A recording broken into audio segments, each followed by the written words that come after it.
Chapter 9. Just about everything that happened to me this summer happened because of Winn-Dixie. For instance, without him, I would have never met Gloria Dump. He was the one who introduced us. What happened was this. I was riding my bike home from Gertrude's Pets, and Winn-Dixie was running along beside me. We went past Dunlap and Stevie Dewberry's house, and when Dunlap and Stevie saw me, they got on their bikes and they started following me. They wouldn't ride with me. They just rode behind me and whispered things that I couldn't hear. Neither one of them had hair on their head because their mama shaved their heads every week during the summer because of the one time Dunlap got fleas in his hair from their cat, Sadie. And now they looked like two identical bald-headed babies, even though they weren't twins. Dunlap was 10 years old, like me, and Stevie was 9 and very tall for his age. "I can hear you," I hollered back at them. "I can hear what you're saying." But I couldn't. Winn-Dixie started to race way ahead of me. "You better watch out," Dunlap hollered. "That dog is headed right for the witch's house." "Winn-Dixie," I called, but he kept on going faster and hopped a gate and went into the most overgrown jungle of a yard that I had ever seen. "You better go get your dog out of there," Dunlap said. "The witch will eat that dog," Stevie said. "Shut up," I told them. I got off my bike and went up to the gate and hollered, "Winn-Dixie, you better come on out of there." But he didn't. "She's probably eating him right now," Stevie said. He and Dunlap were standing behind me. "She eats dogs all the time." "Get lost, you bald-headed babies," I said. "Hey," said Dunlap, "that ain't a very nice way for a preacher's daughter to talk." He and Stevie backed up a little bit. I stood there and thought for a minute. I finally decided that I was more afraid of losing Winn-Dixie than I was of having to deal with a dog-eating witch, so I went through the gate and into the yard. "That witch is going to eat the dog for dinner and you for dessert," Stevie said. "We'll tell the preacher what happened to you," Dunlap shouted after me. By then, I was deep in the jungle. There was every kind of thing growing everywhere, and there were flowers and vegetables and trees and vines. "Winn-Dixie," I said. "Ha, ha, ha," I heard. "This dog sure likes to eat." I went around a really big tall tree, all covered in moss, and there was Winn-Dixie. He was eating something right out of the witch's hand. She looked up at me. "This dog sure likes peanut butter," she said. "You can always trust a dog that likes peanut butter."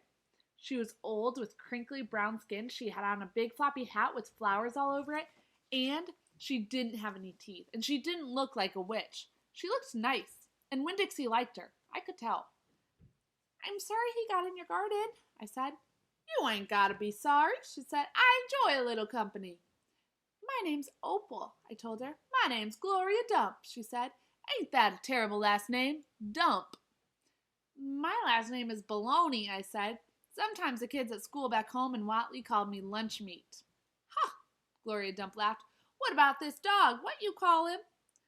"Winn-Dixie," I said. Winn-Dixie thumped his tail on the ground. He tried smiling, but it was hard with his mouth all full of peanut butter. "Winn-Dixie," Gloria Dump said. "You mean like the grocery store?" "Yes, ma'am," I said. "Ooh-ee," she said. "That takes a strange name prize, don't it?" "Yes, ma'am," I said. "I was just fixing to make myself a peanut butter sandwich," she said. "You want one too?" "All right," I said. "Yes, please." "Go on and sit down," she said, pointing at a lawn chair with the back all busted out of it. "Sit down, be careful." I sat down careful, and Gloria Dump made me a peanut butter sandwich on white bread. Then she made one for herself and put her false teeth in to eat it. When she was done, she said to me, "You know my eyes ain't too good at all. I can't see nothing but the general shape of things, so I gotta rely on my heart. Why don't you go on and tell me everything about yourself so I can see you with my heart?" And because Winn-Dixie was looking up at her like she was the best thing that he had ever seen, and because the peanut butter sandwich had been so good, and because I had been waiting for a long time to tell some person everything about me, I did. Chapter 10. I told Gloria Dump everything. I told her how me and the preacher had just moved to Naomi and how I had to leave all my friends behind. I told her about my mama leaving, and I listed out the 10 things that I knew about her. And I explained that here in Naomi, I missed Mama more than I ever had in Watley. I told her about the preacher being like a turtle, hiding all the time inside a shell. I told her about finding Winn-Dixie in the produce department and how because of him, I became friends with Miss Franny Block and got a job working for a man named Otis at Gertrude's Pets and got invited to Sweetie Pie Thomas's birthday. I even told Gloria Dump how Dunlap and Stevie Dewberry called her a witch. But I told her that they were stupid, mean, bald-headed boys, and that I didn't believe them. Not for long, anyhow. And the whole time I was talking, Gloria Dump was listening. She was nodding her head and smiling and frowning and saying, and is that right? I could feel her listening with all her heart, and it felt good. You know what? She said when I was all done. What? Could be that you got more of your mama in you than just red hair and freckles and running fast. Really? I said. Like what? Like maybe you got her green thumb. The two of us could plant something and see how it grows. Test her thumb out. Okay, I said. What Gloria Dump picked for me to grow was a tree. Or she said it was a tree. To me it looked more like a plant. She had me dig a hole for it and put it in the ground and pat the dirt around it tight, like it was a baby and I was tucking it into bed. What kind of tree is it? I asked Gloria Dump. It's a wait-and-see tree, she said. What's that mean? It means you gotta wait for it to grow up before you know what it is. Can I come back and see it tomorrow? I asked. Child, she said, as long as this is my garden, you're welcome in it. But that tree ain't going to have changed much by tomorrow. But I want to see you too, I said. Said Gloria Dump. I ain't going nowhere. I'll be right here. I woke Winn-Dixie up then. He had peanut butter in his whiskers, and he kept yawning and stretching. He licked Gloria Dump's hand before we left, and I thanked her. That night when the preacher was tucking me into bed, I told him how I got a job at Gertrude's Pets, and I told him all about making friends with Miss Franny Block and getting invited to Sweetie Pie's party, and I told him about meeting Gloria Dump. Winn-Dixie lay on the floor waiting for the preacher to leave so he could hop up on the bed like he always did. When I was done talking, the preacher kissed me goodnight, and then he leaned way over and gave Winn-Dixie a kiss too, right on top of his head.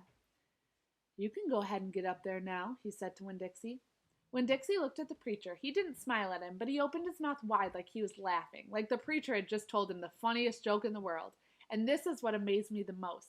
The preacher laughed back.